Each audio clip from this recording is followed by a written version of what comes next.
Buongiorno da Sicilia 24, questi i principali argomenti di oggi.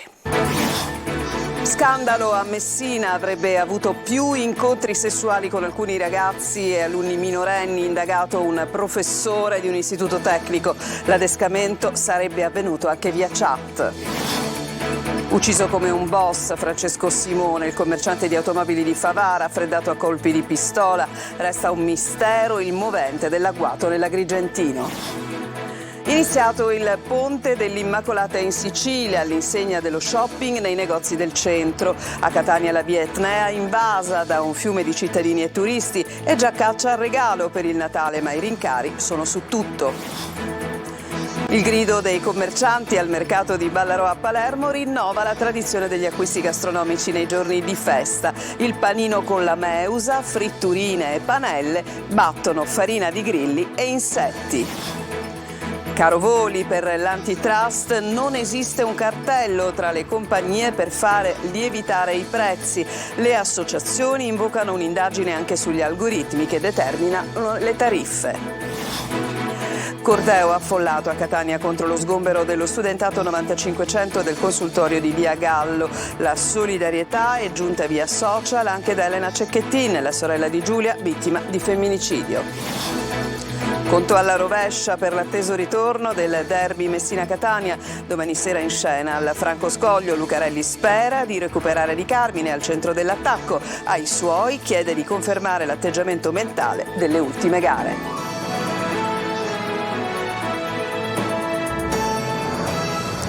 Ancora ben trovati, andiamo a Messina dove c'è un nuovo scandalo, una doppia indagine che riguarda dei presunti incontri sessuali di un professore di un istituto superiore con gli studenti. Ma sentiamo il dettaglio nel servizio di Francesco Triolo.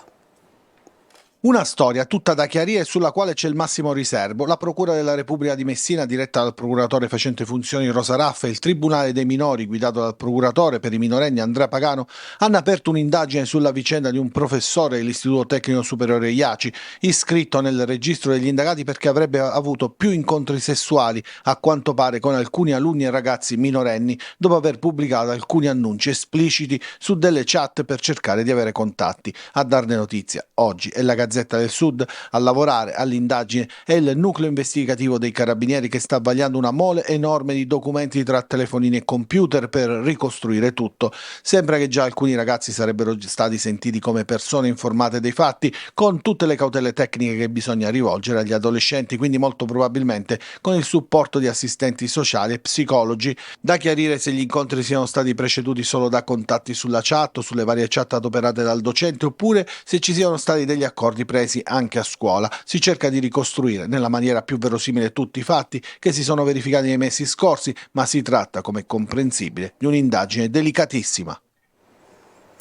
A tutti i contorni dell'esecuzione di tipo mafioso, l'omicidio che è avvenuto ieri nell'Agrigentino, esattamente a Favara, di un commerciante di automobili, si chiamava Francesco Simone, è stato assassinato nella sua casa estiva in contrada Poggio Muto. La procura di Agrigento ha disposto l'autopsia. Davide Sarto.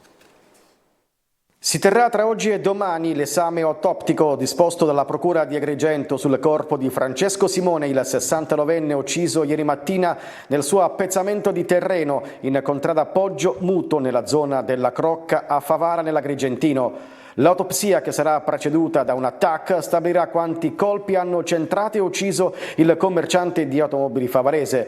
L'esame, oltre ai rilievi effettuati dai carabinieri del RIS, servirà anche per stabilire la distanza e la traiettoria dei colpi esplosi dal killer o dai killer. L'agguato ha tutte le caratteristiche dell'esecuzione. Francesco Simone è stato ammazzato come un boss. Sarebbero stati diversi proiettili esplosi, alcuni dei quali indirizzati al volto della vittima, che non gli hanno dato scampo. Le forze dell'ordine sono attualmente all'opera per riuscire a ricostruire i dettagli della vicenda. Sarebbero stati già ascoltati alcuni soggetti vicini alla vittima e sarebbero state reperite le immagini delle telecamere di sorveglianza della zona, con la speranza che abbiano immortalato la sequenza dell'agguato. Francesco Simone sarebbe stato sorpreso e ucciso mentre stava occupando la raccolta dei frutti delle sue coltivazioni. Non è da escludere che l'assassino conoscesse bene l'uomo, o quantomeno fosse sicuro di trovarlo nella casa di campagna per poterlo raggiungere raggiungere e ucciderlo. Voltiamo pagina con oggi è iniziato il lungo ponte dell'Immacolata e Catania è una delle città siciliane estremamente gettonata dai turisti. La via Etnea è stata letteralmente invasa di presenze di cittadini, ma come dicevamo anche di turisti che si sono immediatamente dedicati a uno shopping assai fantasioso, complice un'atmosfera decisamente bella per la giornata di sole. È andato per noi Tonino De Mana. Una fotoricordo sotto l'elefante o un elefante in pietra lavica per ricordo. Il ponte dell'Immacolata a Catania scivola via tra l'immancabile passeggiata in via Etnea, un salto al bar, un po' di shopping ed una puntatina ai mercatini di Natale. Tutti a godersi il tepore del sole e perché no a cantare. E l'aria fresca pare già una festa, che bella cosa in una giornata sola. Un saluto, bravissimi. È una delle canzoni più conosciute al mondo e chi la intona, neanche a dirlo, arriva da Napoli per una mini esibizione in Piazza Duomo. Accanto a lui un'allegra comitiva che si gode la giornata primaverile e che ha scelto Catania per il lungo ponte che dà inizio alle feste natalizie. Sono di Madrid e sono venuta qua per la pasta. Io sono di Genova, avendo studiato geologia ovviamente mi affascina l'Etna e una città come Catania. A Torino fa freddo, umido e qua siamo venuti a asciugarsi le ossa. Su sta nevicando, quindi ci godiamo veramente il sole della Sicilia. Catania è spettacolare, è bellissima, un impatto veramente notevole. Bella città, bel movimento, viva! Presi d'assalto di buon mattino i mercatini di Natale, dove grandi e piccoli vanno a caccia del regalo giusto. Il mio desiderio è comprare per esempio un giocattolo, per esempio un dinosauro, una bici, qualcosa. Ma non ti sembrano un po' troppe? Sì, hai ragione. Fantasia, idee e gadget da mettere sotto l'albero. Per esempio non può mancare l'elefantino che è il nostro simbolo, gli Ochu, in pietra lavica. Ci piace l'idea che tutti i turisti che ci vengono a trovare portano dietro un oggetto che rappresenta la nostra Sicilia. Natale sereno e presidiato con le vie dello shopping battute dalle forze dell'ordine per un piano di sicurezza che vede impegnati carabinieri, polizia, guardia di finanza, polizia municipale ed un esercito di volontari. Adesso andiamo a Palermo, vi facciamo vedere l'accensione delle luci dell'albero del Natale 2023 allestito in piazza Politeama con il sindaco La Galla. Ieri sera c'era il coro di voci bianche del Teatro Massimo, in centro città dunque si sono riaccesi i colori della festa, però purtroppo i quartieri attorno sono al buio come lamenta chi ci vive. Il primo cittadino comunque ha annunciato un nuovo piano di rinnovamento e ampliamento dei vecchi impianti di illuminazione che ormai, come detto, sono inefficienti. E dunque abbiamo parlato dell'Immacolata, si entra nel clima natalizio, si parla di regali di Natale, di via dello shopping, ma è innegabile fare anche i conti con gli aumenti che sono praticamente su tutto. Sentiamo Francesco Aloi. Have a holly jolly Christmas, it's the best time of the year. Arrivato il giorno dell'Immacolata, Natale sembra più vicino. Si fanno l'albero e il presepe, ma c'è anche chi pensa ai regali da donare a parenti e amici. Naturalmente, quest'anno, più del passato, si fanno i conti con il caro prezzi. Bisogna fare conti anche con le spese che hai di casa. Magari anziché prendere cose molto più costose cerchiamo di stringere un pochettino. Tutto costa di più, è il commento che si sente spesso tra gli scaffali di un supermercato o davanti alle vetrine dei negozi. Anche il classico cesto natalizio con prodotti alimentari è aumentato, più 16% rispetto al 2022. Nonostante tutto, però, lungo le vie dello shopping l'aria di festa non manca, almeno quella è gratuita. Lei quanto pensa di spendere? Ma guardi, in questo momento già abbiamo speso 100 euro. Cosa ha comprato? Ho comprato una padella, dei maglioncini, sciarpette e cappellini. Secondo Confcommercio per i regali si spenderanno 380 milioni di euro, 40 in più rispetto allo scorso anno. Nonostante l'inflazione li acquisterà il 70% dei siciliani. La spesa media sfiora i 100 euro. La fiducia dei consumatori siciliani sta continuando a reggere. Una fiducia che secondo i nostri dati risulta essere alquanto cresciuta a novembre dicembre e che in parte si ripercuoterà anche su questo mese di dicembre. E se c'è chi sta già acquistando i regali, c'è anche chi ha fatto partire il countdown per aprirli. Natale è alle porte. Ed è dunque impossibile non occuparci delle tavole dei siciliani. Per questo vi portiamo nel cuore del mercato di Ballarò a Palermo, dove a vincere innegabilmente è la tradizione. Sentiamo Marco Gullà.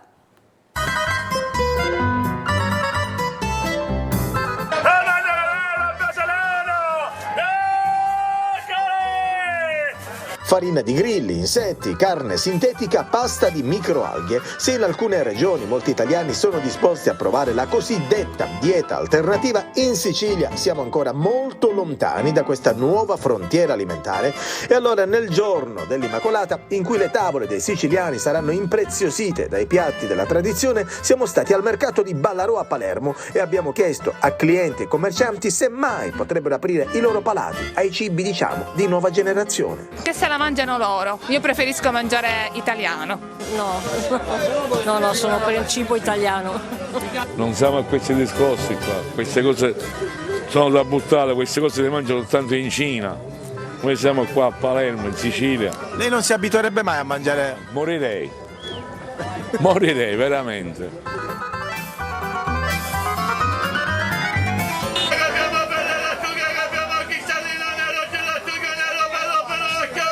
I siciliani quindi non hanno nessuna intenzione di cambiare il proprio regime alimentare e allora a Palermo, in questo giorno di festa, si conferma la tradizione. Preparerò del fritto praticamente, cose a pastella, per cui broccoletti, le solite cose, i cardi e poi le teglie, le classiche teglie che me le faccio portare, non le faccio io, di sfincione, di pizza e tante altre cose. Insalata di nervetti, trippa, guanciale, pane con la milza, pane alle crocchè, paisa al fuino, tutto tipo siciliano. Lasagne, arista di maiale, antipasti siciliani di cui caponata, melanzane, ripiene, cardi, carciofi, insomma un po' di tutto, e poi olive, salumi, eccetera eccetera. E se vi dico farina di grilli e insetti, cosa dite? No, per carità, meglio digiuna.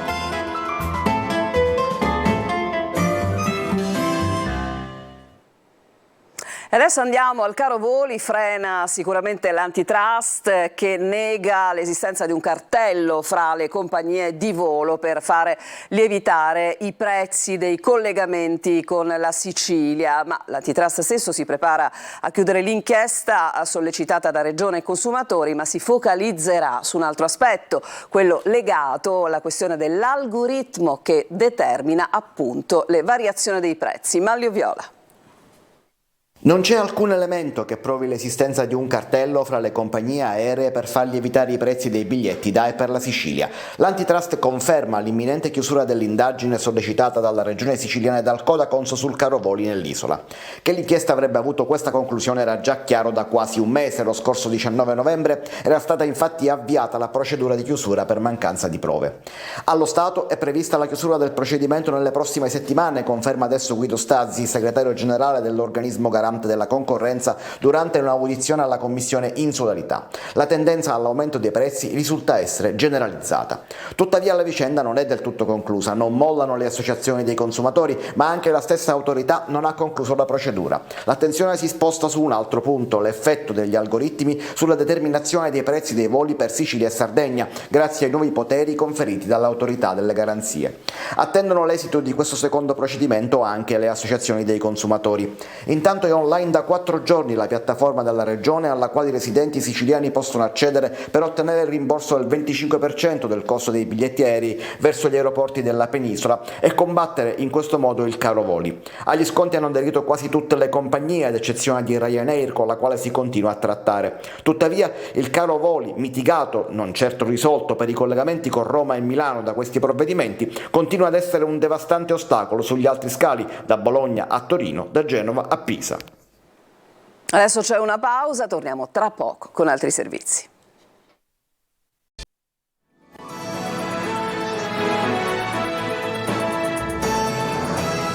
Tornati in studio, andiamo a Catania, dove ieri sera centinaia di studenti, donne e cittadini si sono ritrovati in corteo per protestare contro lo sgombero dello studentato 9500 del consultorio di Via Gallo. Sentiamo Emanuela Corsi.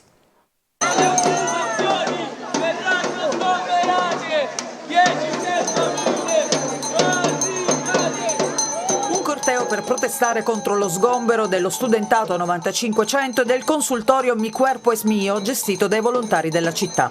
Centinaia di donne, studenti, associazioni, cittadini sono partiti da Villa Bellini e hanno raggiunto Piazza Duomo, sotto il comune di Catania, con decine di cartelli e striscioni per chiedere un tavolo di confronto con il consiglio di amministrazione dell'immobile di Via Gallo, di proprietà dell'ente Ursino Recupero, occupato da alcuni universitari e soprattutto dove da oltre 6 anni era presente il presidio per contrastare la violenza di genere. Questa è la risposta della città, è molto importante rispetto ai fatti vergognosi accaduti il 5 dicembre, ovvero lo sgombero di un presidio fondamentale per la città contro la violenza di genere e contro la violenza maschile sulle donne. È stato emblematico quello che è successo, tra l'altro proprio in contemporanea con i funerali di Giulia Cecchettin. La notizia dello sgombero avvenuto il 5 dicembre scorso ha fatto il giro del paese e ha suscitato tra i tanti anche l'indignazione di Elena Cecchettin, sorella di Giulia, che su Instagram ha pubblicato il giorno stesso dei funerali di Giulia: lo Stato sgombera a Catania il consultorio Mi Cuerpo es Mio, un presidio contro la violenza di genere. Il consultorio autogestito e lo studentato 9500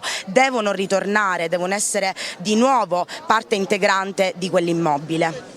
Questa mattina quel lucchetto davanti al portone fa male, dice una volontaria che ricorda l'importanza del consultorio per tante ragazze. Il primo presidio territoriale che loro banalmente hanno trovato, anche solo cercando sui social, è stato il consultorio, che le ha aiutate gratuitamente, senza chiedere niente in cambio, senza nessun tipo di problema. Ripeto, tutto gratuito, perché appunto le accuse che anche un po' ci sono state mosse in questi giorni è che le nostre attività fossero per lucrarci sopra. Noi non abbiamo mai preso un euro da nessuna delle persone che ha attraversato il consultorio e lo studentato 9500. Dalle indagini che hanno portato al sequestro dello stabile però sarebbero emerse molte irregolarità. Oltre all'occupazione abusiva dell'immobile, anche un'attività ricettiva che veniva svolta illegalmente al suo interno.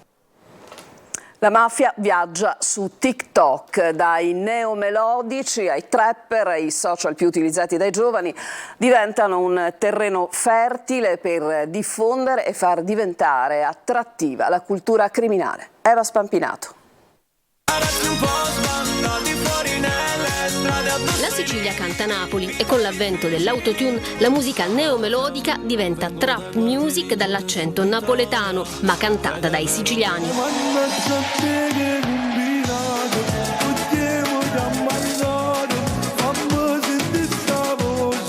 Dai catanesi Gianni Celeste e Nico Pannetta ai palermitani Tony Colombo e Daniele De Martino, e poi le nuove generazioni di trapper made in Sicily che si appoggiano a case di produzione fiorenti sotto il vulcano per veicolare contenuti di un genere musicale criticatissimo dagli adulti, amatissimo dai giovani e sorvegliatissimo dalle forze dell'ordine.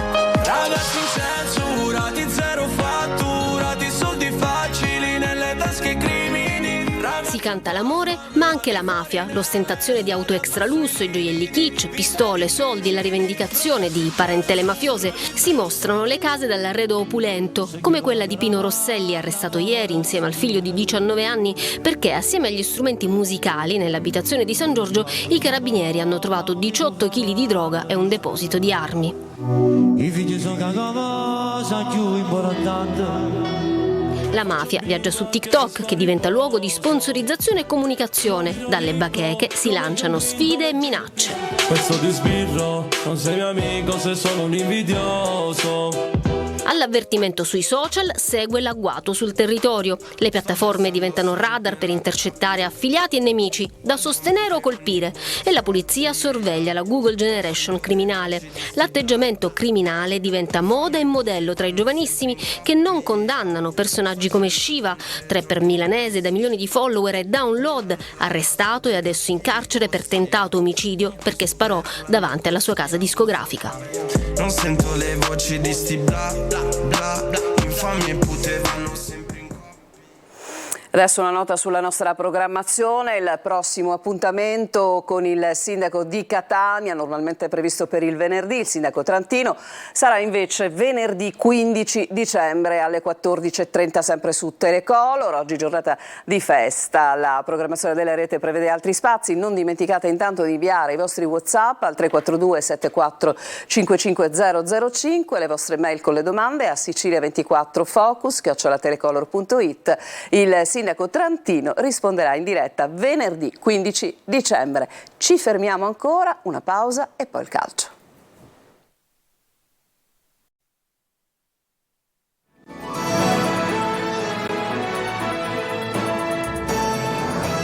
Ultima parte del nostro telegiornale e domani a Messina ritornerà il derby appunto fra Messina e Catania. Lucarelli si presenta da ex con un Catania che viene annunciato all'attacco. Sentiamo anche le parole del mister Francesco Triolo.